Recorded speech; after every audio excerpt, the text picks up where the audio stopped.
Welcome to Jane Jackson Careers, a podcast that takes your career to the next level. Here's your host, Jane Jackson, author of Amazon Careers bestseller, Navigating Career Crossroads.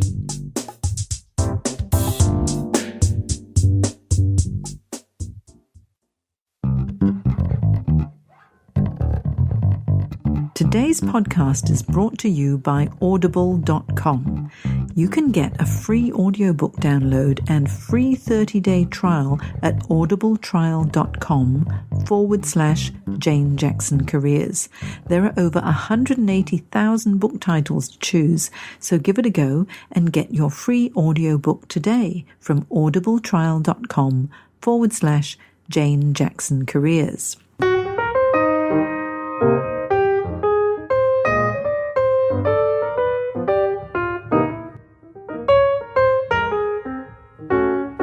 Well, hello and welcome back to my Careers podcast, where I interview fascinating professionals who have made amazing career changes and through grit and determination have become a huge success.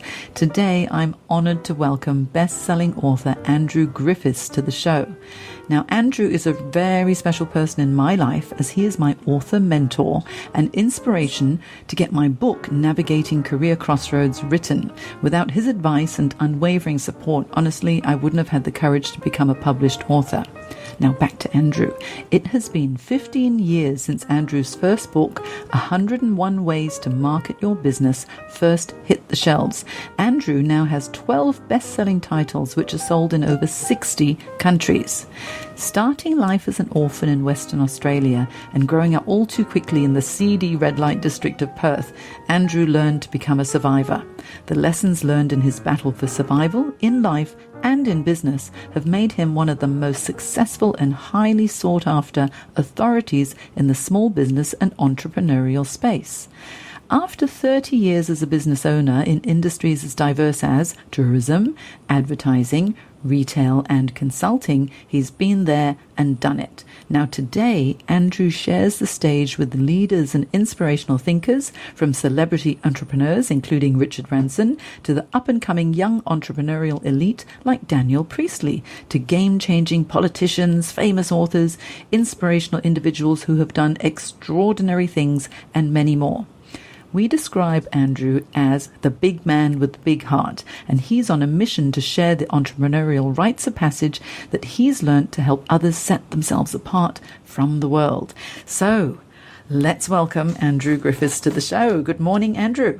Hello, Jane. That's a very big welcome, isn't it? I feel like it's difficult for me to live up to all of that now. I know, my goodness, what a life you have led. I'm absolutely in awe. And actually, there's a whole lot more that I could have said, but I'd rather you tell everybody. So how about let's find out all about you, Andrew. And to kick us off, tell us a little bit about your early days and your childhood career aspirations. Sure. As you mentioned, Jane, an unconventional childhood, I think, is probably the easiest way to say it. Like a lot of people, growing up as an orphan, I was actually born in Melbourne in St Kilda, but moved at 6 months of age across to Perth. So I had a very unusual life with lots of challenges and lots of the real, I guess, interruptions and bits and pieces which make for a bit of a traumatic life earlier on. But one of the things that I had in my system for as long as I could remember was this passion for me to be a marine biologist. Of all things, that for some reason got embedded in my brain somewhere at an early age. I don't even really know where that came from, but I learnt to snorkel and I was in the water whenever I could in amongst that. I think in the early part of my life, it was probably a little bit of escapism as well.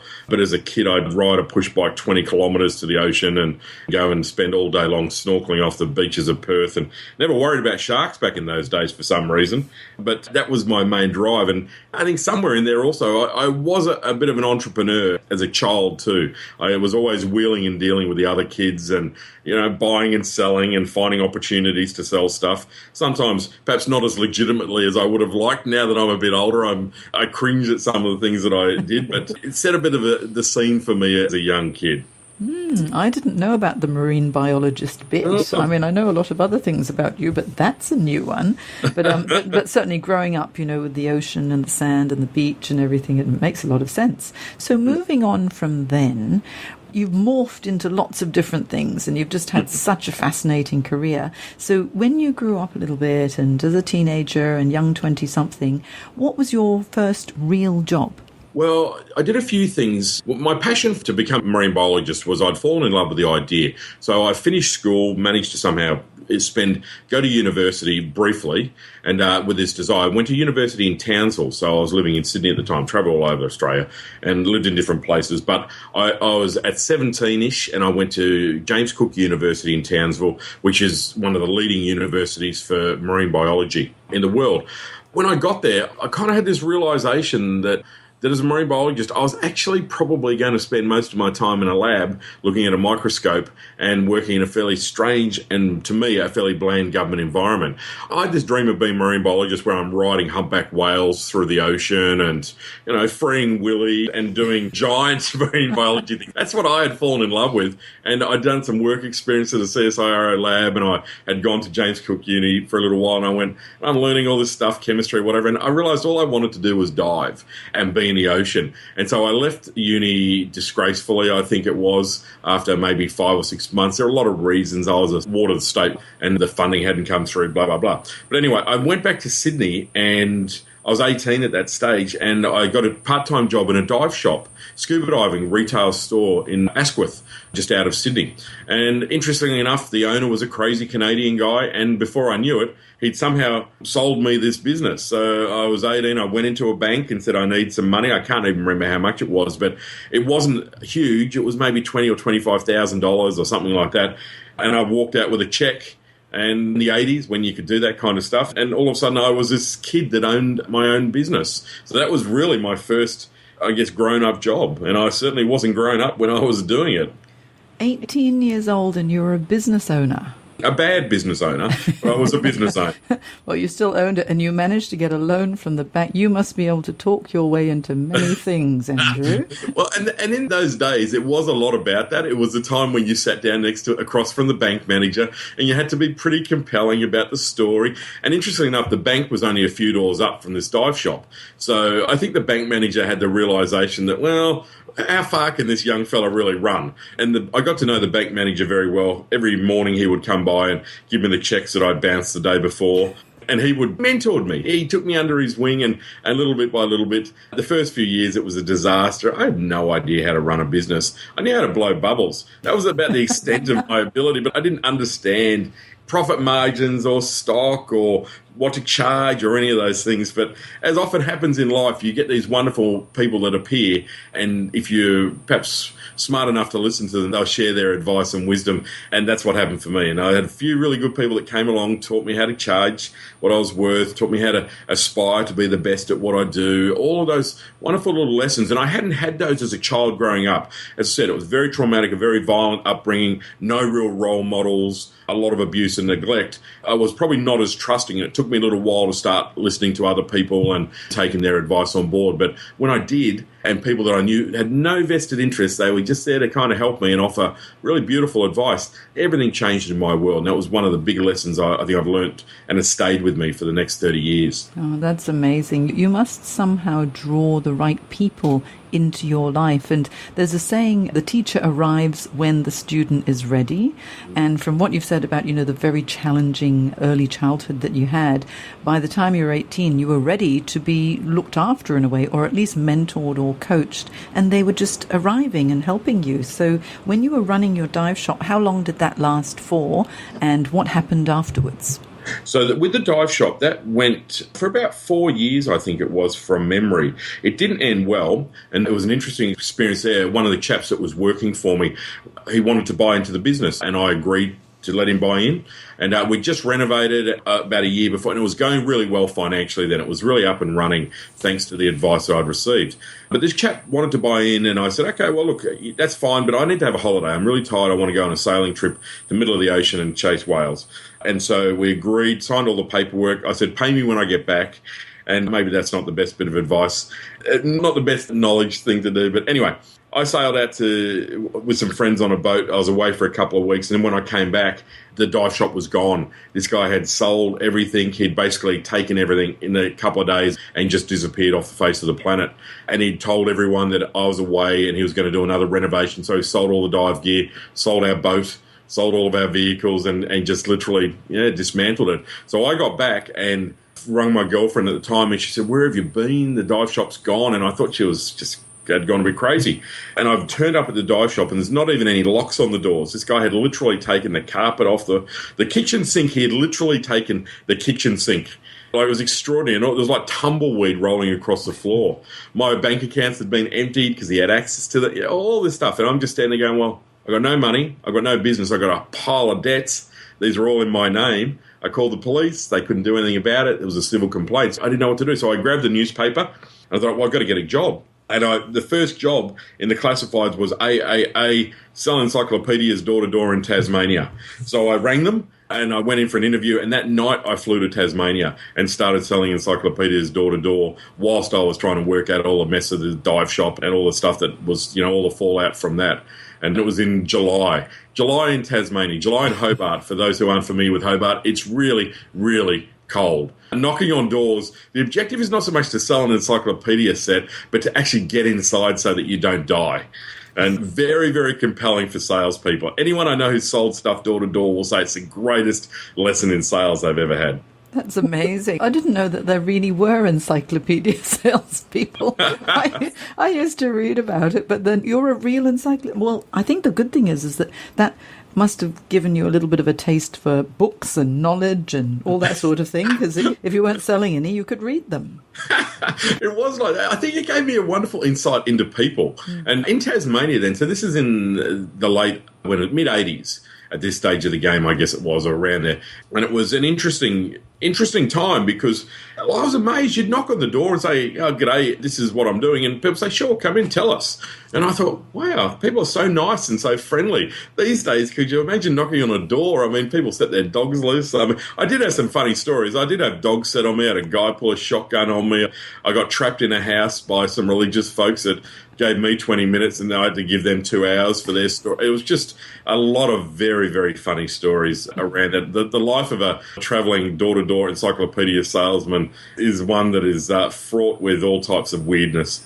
Yeah, sorry, Jane. I would think that at some stage you must have thought, I don't think this is sustainable for the rest of my life. I need to do something different. When was that epiphany? I think it was about 6 months I did that job for. We've been travelling around Tassie, and we'd actually gone, because you work in crews. So our crew then moved over to South Australia, and I was there for a while. And it was just, it's a bit of a Lord of the Flies kind of existence, because you only work at nights and you're with the crew for the rest of the time. So you don't make any money. It's a bit of a funny little experience. But I was very, very good at it. And so they had aspirations for me to become management. I thought, I'm not going to be selling encyclopedias door to door as a manager or whatever. So I left that job and I've chased a girl to Perth. And when I got into Perth, I joined what everyone did at the time. I got into the mining industry and I got a job in mineral exploration with one of the large companies, CRA it was then, so Rio Tinto.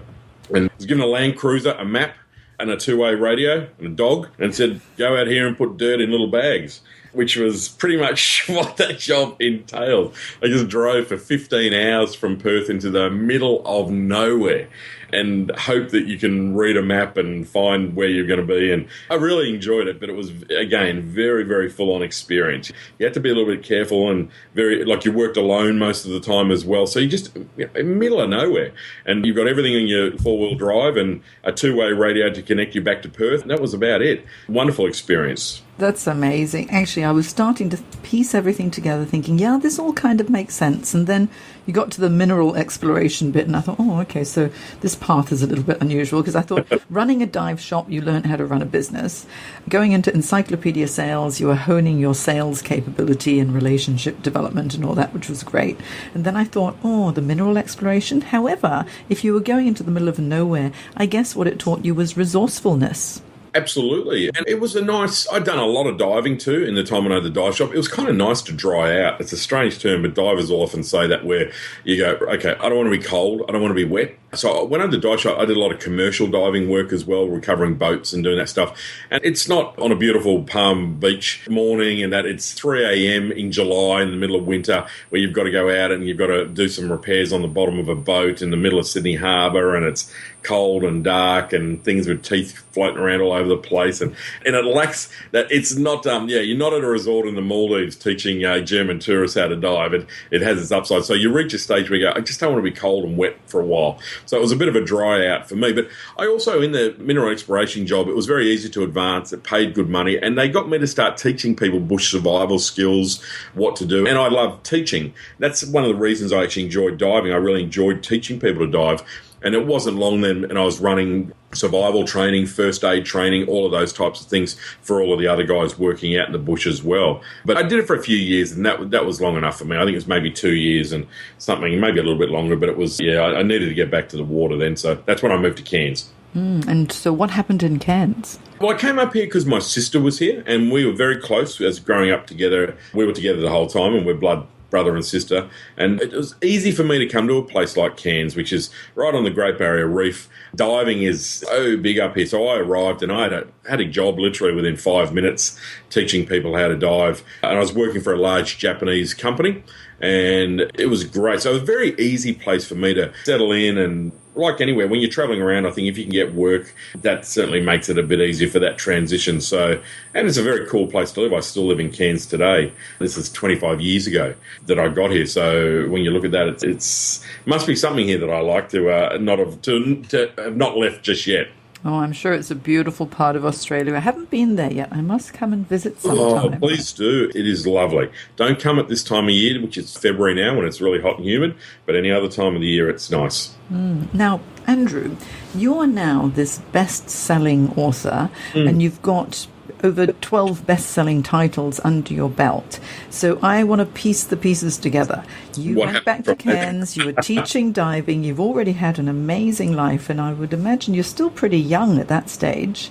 Yeah. And then now, fast-forwarding, you are my author mentor. You fly around the world training people, coaching people, talking about all sorts of entrepreneurial ventures and how to become an author and all this. So join the dots for me. What happened, right? That's the point. So I was working for the company here, and part of my role was I was running their dive operation. So that would mean I would oversee the day-to-day dive teaching on the boats, but also we have pontoons out on the Great Barrier Reef. So I was in charge of doing the moorings for the pontoons and the commercial side of it. So making sure these big pontoons are secured, etc. I was working on one particular job, which was putting in a helicopter mooring pontoon out on the Great Barrier Reef. And I was based on a boat out there for about 3 weeks. And this has been a long project. And on the last dive, where I'd literally gone down to check the shackles on the chains and all the rest of it, they were bringing the pontoon out from the city. I came up, surfaced, got out of the water, and I felt strange. It's the only dive I'd done on the day, but I just felt a bit unusual. So I took off my gear and jumped back in the water, and it felt like I jumped into a pot of boiling oil. And I just literally screamed out. They thought I was getting attacked by something. And I felt like I was on fire. It was terrible. And I knew straight away that I had a neurological problem and I had decompression sickness. And so I had to be evacuated from there, taken back into Cairns. I was put in a portable recompression chamber with a nurse, which is very cozy. I mean, I could barely fit into it, and it's me and a nurse in there. So her knees are around my ears, and we're in there for like 6 or 7 hours. This poor lady, and I'm in pain and moaning and groaning and semi-conscious.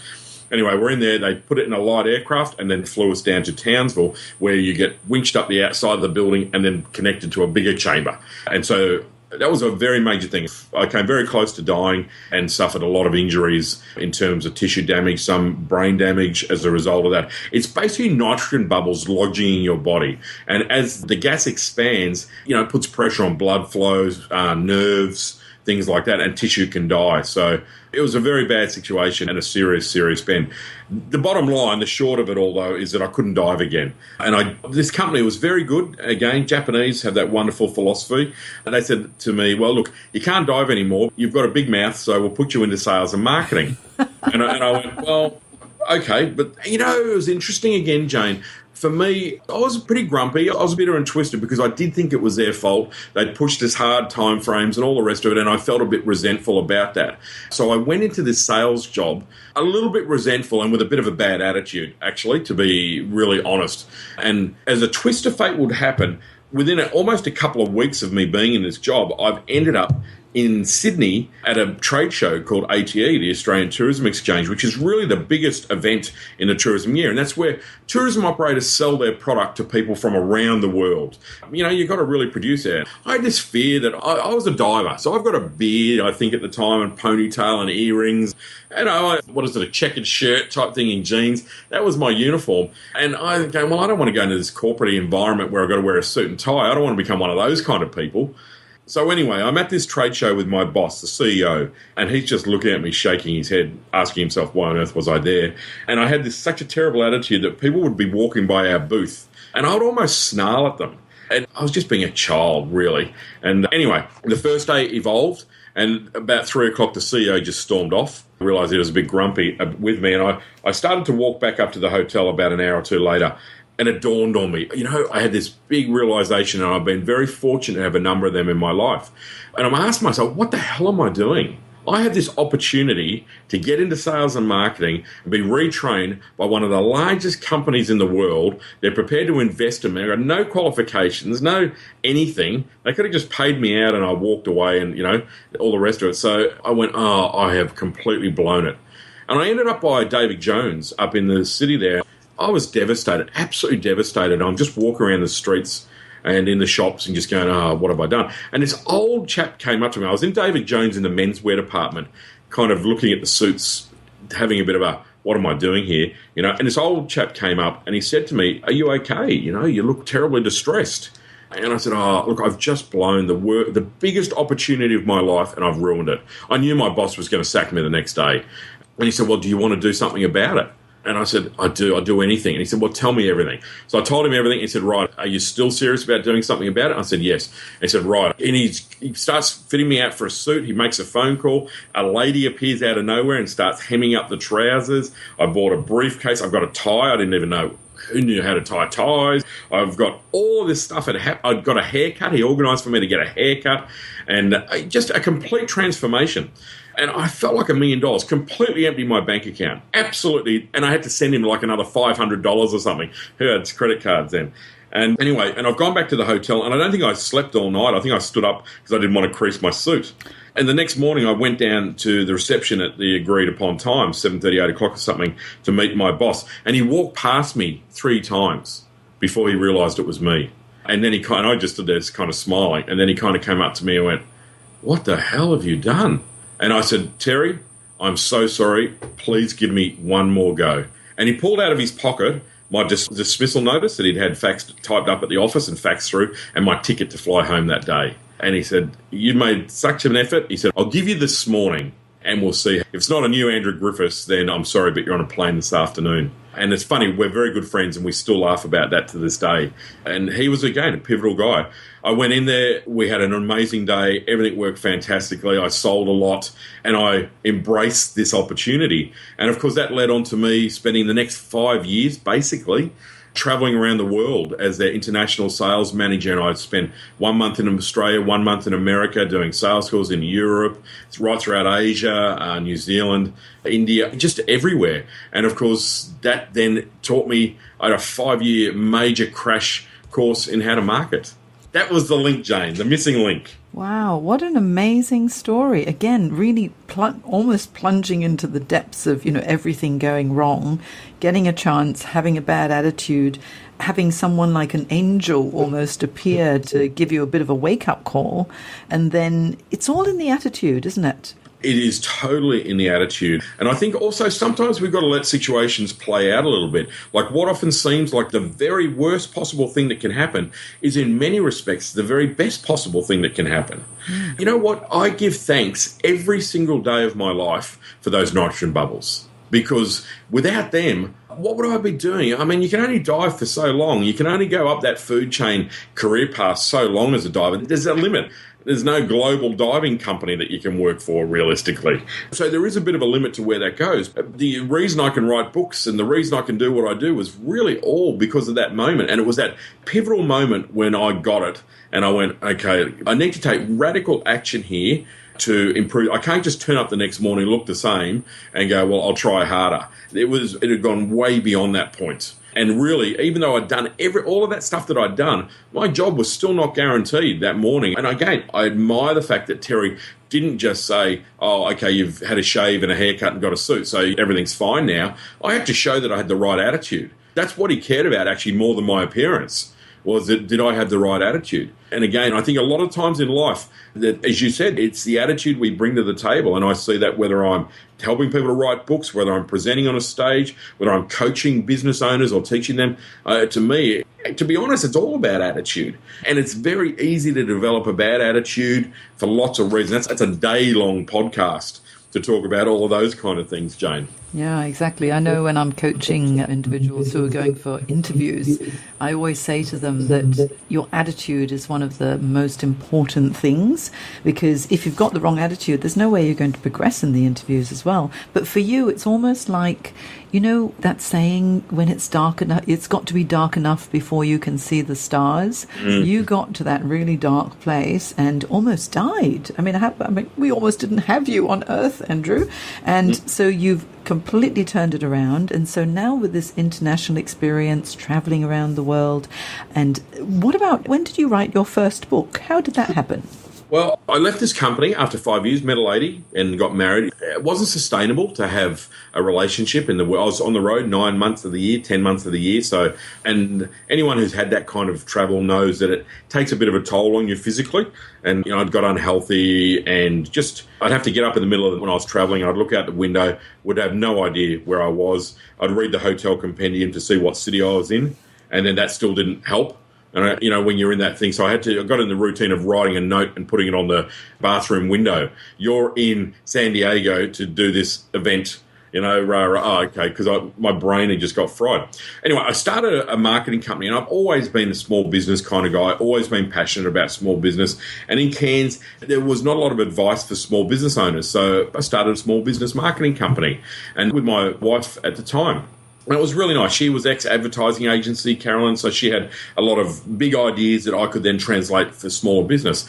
And I noticed that a lot of people were starting to come to me and go, oh, look, you know, I need more customers, I need brochures, or I need this, or I need that, but I haven't got any money and I don't really know how to do it. And it's not a very good business model for me just to be giving out free advice all the time. At some stage, you've obviously got to pay the rent, and it's time-consuming, but I also wanted to help people. So I started to write fact sheets, and I would go, right, so what am I getting asked all the time? So I'm getting asked about what should I charge for my goods and services, or how do I get more customers, or how do I get rid of bad customers, or how do I do this? I started to write these fact sheets, and I'd print them out, and I'd put them on the wall, and people could just come in and help themselves. Or I would fax them through to them back in the days, you know, post-World War II when we used fax machines. And I looked over at this wall one day and I went, wow, you know, there were a pile of people standing around pulling these flyers out, people going, wow, this is really great information. And I thought, wow, I've got 50 of these fact sheets and it all looked nice and neat on the wall. You know what? If I wrote another 50, I could perhaps put this into a book and call it 101 Ways to Market Your Business.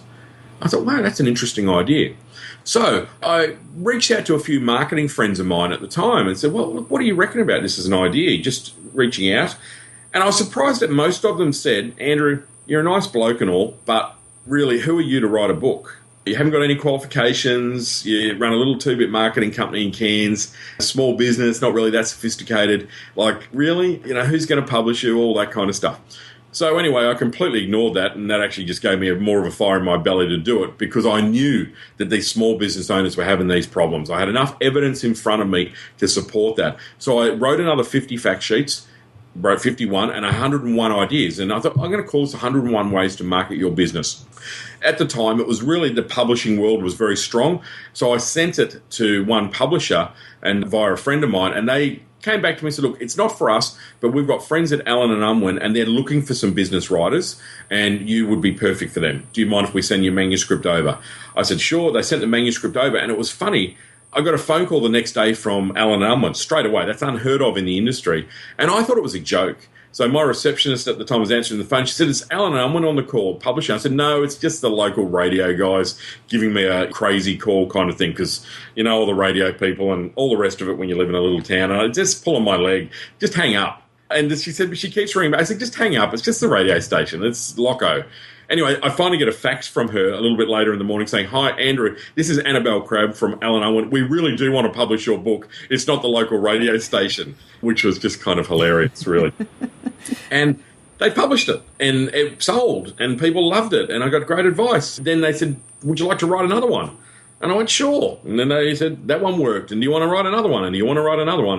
And it just kind of, that's how it happened. And as you know, Jane, as an author yourself, once you write a book, then people track you down and they want you to talk, they want your advice, your profile starts to grow, and it leads to, like for me, where I am today. Oh, it's such a great story, because now you've got 12 best-selling titles. And actually, I have in my hot little hands right now my favorite book of yours called The Me Myth.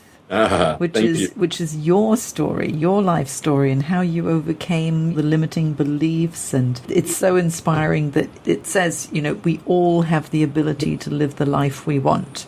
And yet so many of us don't. We sit there and we hope that someone else will do it. But you're the sort of person who just gets up, fixes it, or gets on with it, basically, with a really good attitude. And now, I mean, because I attended this wonderful program and you were one of the mentors there, and I learned so much about writing books, because now you travel around the world telling people how to become an author. Absolutely. And I think too, Jane, along the way, I've had some interesting little epiphanies and crossroads. And I think I've got better over the years at dealing with crossroads and how I manage them. Like, one funny experience for me happened many years ago, talking about taking control of your life, just to put a bit of perspective on that. When I was around 16, I think it was, maybe a little bit, I was really off the rails. I was a lot of alcohol, a lot of drugs, crime had kind of snuck into it. The typical, I don't know what you'd call it, the troubled child kind of scenario, being in and out of different carers, no real stable environment, all that kind of stuff. And it was a very predictable path. You hang out with the wrong crowd, alcohol, drugs, everything starts to speed up. And you go from being a juvenile delinquent to being a criminal. And it's a bit of a thin line in there. But to be a part of a peer group, and the power of that peer group is what holds you. And I remember I was waiting for these guys, my peer group, to come pick me up one day. And it was like Friday night, around 5:30, 6 o'clock in the afternoon. And I remember it so vividly that it was just a beautiful afternoon. And I just had like a bolt of lightning. It really did hit me saying, "Righto, fella, what are you doing with your life? You're a kid. Which path are you going down? You get in that car tonight, you go down that path, and that leads to tears, that leads to sadness, that leads to people being hurt, that leads to who knows what. It's time for you to be your own person. You got to choose right here, right now." And it was a very pivotal moment in my life, and I certainly did choose right then and there to be my own person. And I didn't get in the car that night, and I kind of disappeared, and I laid low. And then when I was 17, went up to Townsville and did all of those kind of things at the uni. And I think I've been blessed that I've had very, very specific crossroad happenings or events that have made me sit back and go, okay, here I am looking at left or right. Which one am I going to take here? And fortunately, I've made the right decisions, I guess, generally. Not always, but, more times than not, I've made the right decisions, and I feel quite blessed as a result of that. Actually, as you're talking about your career crossroads, with everything that's gone in your life, it's actually life and career crossroads. And my book is called Navigating Career Crossroads. Inspired so much by you too, Andrew. Oh. And honestly, everything that you do now with all the speaking and the traveling and the mentoring and providing really just such inspirational webinars that people can dial into. And you provide so much information freely, and of course, the workshops that we need to go and to pay for, but there's so much just complimentary information that you provide to everybody. You're a very, very generous man. Now, I want to find out about some of the really fun stuff that you've been doing, because you're up on stage speaking a lot, and you share the stage with some amazing people, including people like Richard Branson and Seth Godin. So tell me a little bit about that side of your world. Oh, well, I haven't shared a stage with Seth Godin, but I would love to. But I had the fortune of being part of Richard Branson's team at a big event in Melbourne with Tim Ferriss as well, Gary Vaynerchuk, I think a little bit later in the year, and just so many household names around Australia that you look at, from the likes of even Tim Reid, and I think that there's so many presenters all over the place that I just have the pleasure of that. But for me, again, what really drives me, Jane, is I have a burning desire to help people, and whether they be business owners or people that want to write books or people that want to, I guess, to transition in their life in reality. And writing a book, as you know, it really is a part of that transition process. But with business owners, I see when they've got a business and it's not really giving them what they want, I have this strong desire to help them.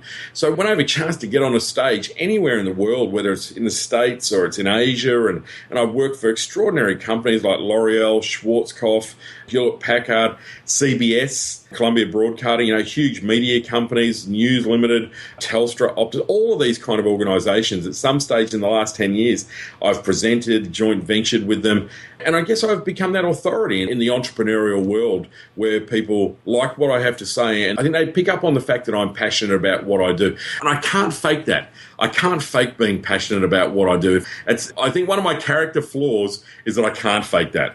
If I'm not excited and if I'm not revved about it, I just can't do it. And thank goodness I'm in a position now where I can actually say, you know what, that doesn't really float my boat. I'm sorry, I can't do that. Get someone who's going to be a bit more passionate about it. And that's good and bad, because I have a bit of a bad attitude now where I can go, oh, no, I don't want to do government stuff. It always drives me insane. So it's too hard. I'm not interested. And you get a little bit more selective about that side of things. But yeah, I get interviewed all the time for podcasts, such as obviously here I am today with you, but I probably do 2 or 3 podcast interviews a week all over the world. I write for Inc.com out of New York City, and up until recently I was the only Australian columnist for them, and that's just a seriously cool scenario and A-game thing. So my day is filled with doing the stuff that I really love to do. I do a lot of workshops around the place, I do a lot of mentoring, I do all the rest of it, and I also have the stuff that I like to do, my not-for-profit stuff, which I think as you get older you want to do more and more of that kind of stuff as well. So I laugh, Jane. I tell people I've spent 30 years to get the business that I actually have always wanted.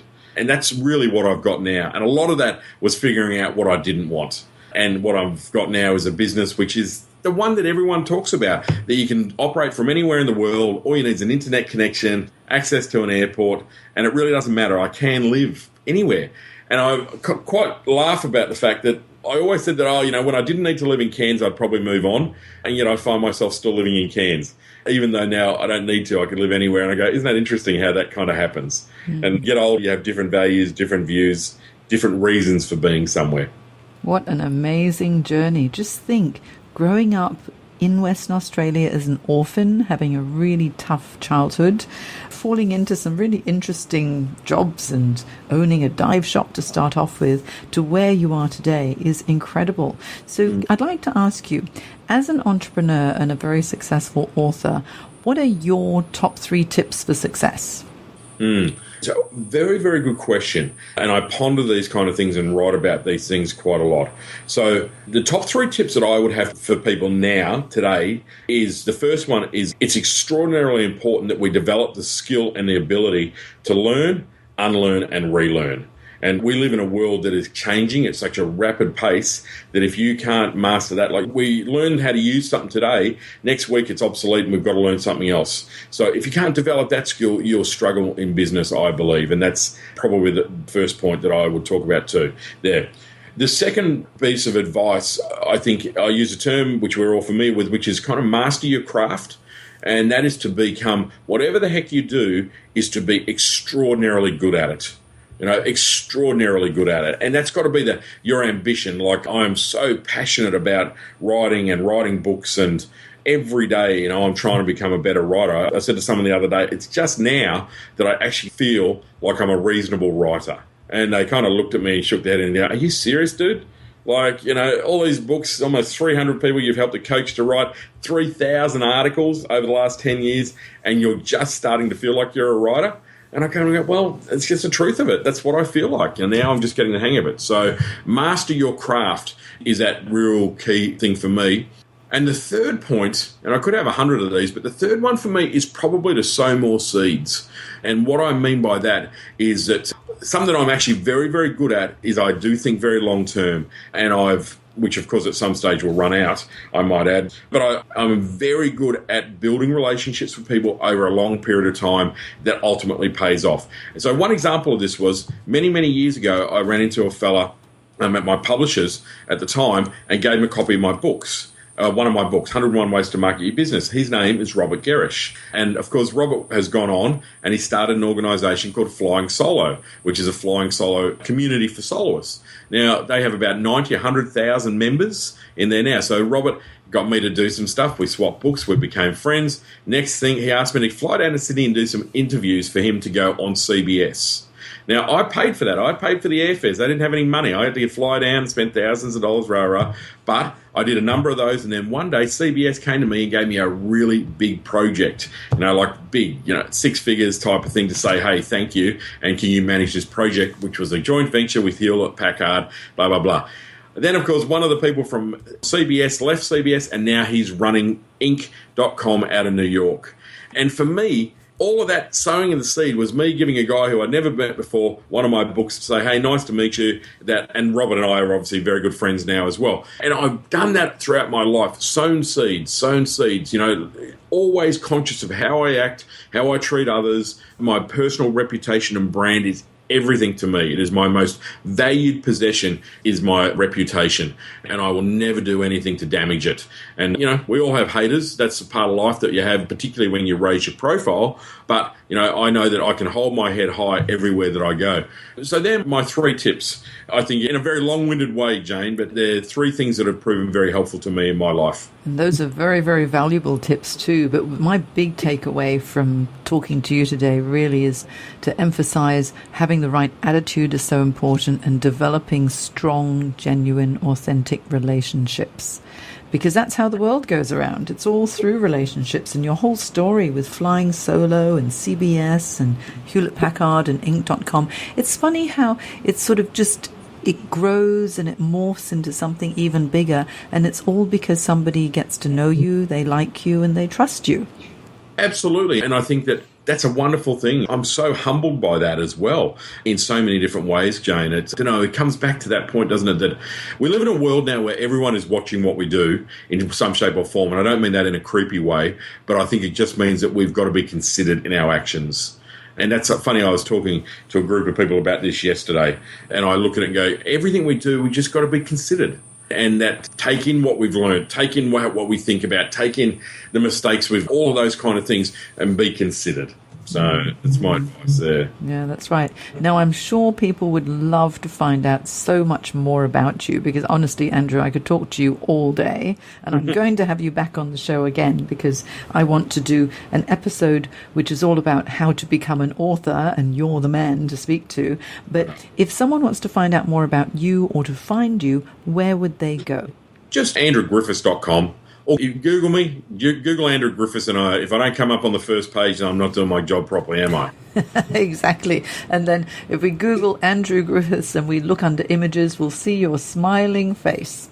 Which I got a pile of videos on my website that people might find helpful as well. But they'll be able to track it down. I've got to say, too, it's been so nice to be on your show, Jane, and I really look forward to coming back. It's just hard for you to get a word in edgewise with me, isn't it? Oh, well, I was going to say, but mind you, the show's all about interviewing you. It's not all about me. And I can do another podcast all about me anytime, but I haven't done it yet. Today is all about you, Mr. Andrew Griffiths. Okay, so I've learned so much from you over the past 2 years as well. And also now everyone else is able to hear your story. And it's so interesting because you've had an amazing life and you've bounced back, and it's a never say die attitude. And thank goodness there was that nurse looking after you. Otherwise, I wouldn't be talking to you today, when you had that decompression sickness. And so I'm going to have Andrew's link on my show notes in janejacksoncoach.com on my website. website, and also a list of the books that Andrew has written so that you can find out a lot more about this amazing author, Andrew Griffiths. So thank you so much for your time today, Andrew. I love talking to you, and everyone will love listening to you as well. And we'll have you back on the show in a few months' time. Thank you so much, Jane, and thanks to all of your listeners as well. It's always nice to chat to you, and it's been very inspirational for me to watch your journey in the last few years has evolved, and you've written a fabulous book, so good on you. Oh, thank you so much, Andrew. It's been so much fun, and I think that's the meaning of life, just to enjoy it. Thank you. I agree. Okay, bye-bye. Bye-bye, Jane.